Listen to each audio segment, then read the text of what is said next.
నమస్తే, నేను Sreeja, tarot card reader, crystal healer and horoscope reader. ఈ ఎపిసోడ్స్ లో మనం ద్వాదశ రాశులకి సంబంధించి టారో కార్డ్ ప్రెడిక్షన్స్ ఎలా ఉండబోతున్నాయో చూద్దాము. అలాగే మీలో ఎవరికైనా సరే మీ పర్సనల్ ప్రాబ్లమ్ కి సంబంధించి టారో కార్డ్ రీడింగ్ చేయించుకోవాలనుకున్నా, అలాగే మీకు సంబంధించిన క్రిస్టల్స్, మీ ప్రాబ్లమ్స్ కి తగినట్టుగా క్రిస్టల్స్ ఏం యూజ్ చేయాలో, అలాగే ఏం స్విచ్ వర్డ్స్ యూజ్ చేసి మీ లైఫ్ లో ఉన్న ప్రాబ్లమ్స్ నుంచి బయటపడచ్చు, ఆ విషయాలు కనుక్కోవాలి, మీ గురించి తెలుసుకోవాలంటే అపాయింట్మెంట్ తీసుకుని సంప్రదించవచ్చు మీ పర్సనల్ సమస్యలకి సంబంధించి. అలాగే ఎవరికైనా సరే టారో కార్డ్ రీడింగ్ కానివ్వండి, క్రిస్టల్ హీలింగ్, హారోస్కోప్ రీడింగ్ కానివ్వండి నేర్చుకోవాలనుకున్న ఇంట్రెస్ట్ ఉన్న వాళ్ళు, అంతేకాకుండా switch words therapy, divine course therapy, manifestation ఇలాంటి కోర్సెస్ ఇంట్రెస్ట్ ఉన్న వాళ్ళు కూడా ఇదే నంబర్స్ మీద సంప్రదించి క్లాసెస్ కి సంబంధించిన డౌట్స్ క్లియర్ చేసుకుని జాయిన్ అవ్వచ్చు. ఈ ప్రెడిక్షన్స్ మనకి ఆగస్టు 25వ తారీఖు నుంచి 31వ తారీఖు వరకు వర్తిస్తాయి. కన్యా రాశి టారో కార్డ్ ప్రెడిక్షన్స్ చూద్దాము. కన్యా రాశికి సంబంధించి ఒక ఎమోషనల్ స్ట్రెస్ లో అయితే ఉంటారు.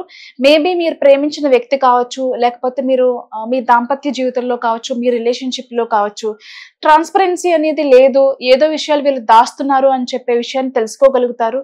తెలిసిన విషయాల గురించి విపరీతమైన స్ట్రెస్ తీసుకునే అవకాశాలు కనిపిస్తున్నాయి.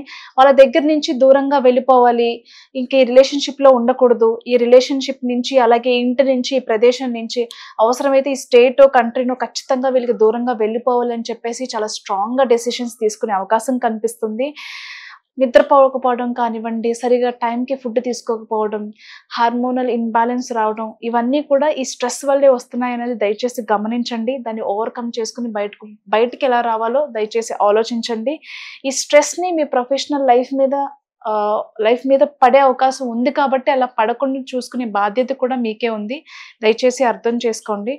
ఇకపోతే కొన్ని సోషల్ ఈవెంట్స్ లో కానివ్వండి, ఫ్యామిలీ అకేషన్స్ లో కానివ్వండి, ఫ్రెండ్స్ గెట్ టుగెదర్ లో కానివ్వండి, అంటే గత కొన్ని నెలలుగా, సంవత్సరాలుగా ఎవరినైతే కలవకుండా దూరంగా ఉన్నారో, మీ చిన్ననాటి స్నేహితులే కావచ్చు, బంధువులే కావచ్చు, ఎవరినైనా సరే ఈ వీక్ లో కలుసుకునే అవకాశం అయితే కనిపిస్తుంది. కొన్ని అకేషన్స్ ద్వారా, కొన్ని ఈవెంట్స్ ద్వారా.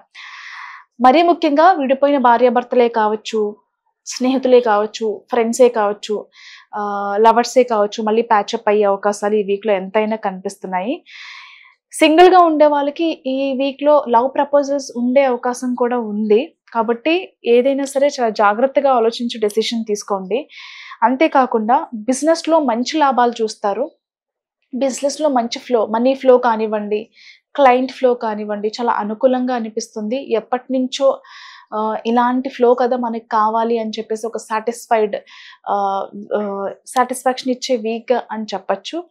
దాంతో పాటుగా సాలరీ ఇంక్రిమెంట్స్ కానివ్వండి, కొత్త జాబ్ ఆపర్చునిటీస్ కానివ్వండి, కొత్తగా జాబ్ కోసం ట్రయల్ చేసే వాళ్ళు కానివ్వండి, జాబ్ చేంజ్, కెరియర్ చేంజ్, అలాగే ఆన్ సైట్ ఆపర్చునిటీస్కి సంబంధించి, సాలరీ ఇంక్రిమెంట్స్కి సంబంధించి, ట్రాన్స్ఫర్స్కి సంబంధించి కూడా అనుకూలంగా ఉండబోతుంది. అలాగే కొంతమంది వేరే కంట్రీకి ట్రావెల్ చేయాలి అనుకునే వాళ్ళకి వీసాలకి సంబంధించి కూడా చాలా అనుకూలంగా ఉండబోతుంది. All the best.